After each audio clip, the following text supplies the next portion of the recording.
Hello नमस्कार, माझ्या कृषी हुक चॅनलमध्ये तुमचं स्वागत आहे.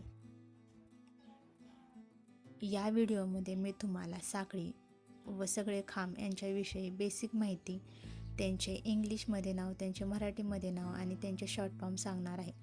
तर माझा व्हिडिओ शेवटपर्यंत बघा. विणकामात सगळ्यात महत्त्वाची म्हणजे साखळी. याला इंग्लिशमधून चैन म्हणतात आणि याचा शॉर्ट फॉर्म आहे CH. विणकामामध्ये साखळी बनवायला आली की समजायचं आपल्याला अर्ध विणकाम आलं. हा आहे विणकामातील पहिला खांब. याला मुका खांब म्हणतात आणि याला इंग्लिशमधून सिंगल क्रोशे असं म्हणतात. याचा शॉर्ट फॉर्म आहे SC. याची उंची 1 साखळी एवढी असते. हा खांब घट्ट विणकामासाठी वापरला जातो.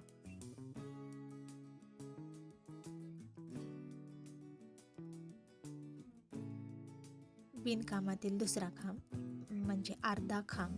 याला इंग्लिशमधून हाफ डबल क्रोशे असं म्हणतात आणि याचा शॉर्ट फॉर्म आहे HDC.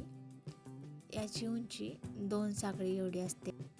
हा खांब सिंगल क्रोशेपेक्षा थोडा उंच आणि थोडा लूज असतो. हा आहे विणकामातील तिसरा खांब. याला दुहेरी खांब असे म्हणतात आणि याला इंग्लिशमधून डबल क्रोशे असं म्हणतात. याचा शॉर्ट फॉर्म DC आहे आणि याची उंची 3 साखळी एवढी असते. हा खांब विणकामात सगळ्यात जास्त वापरला जाणारा खांब आहे.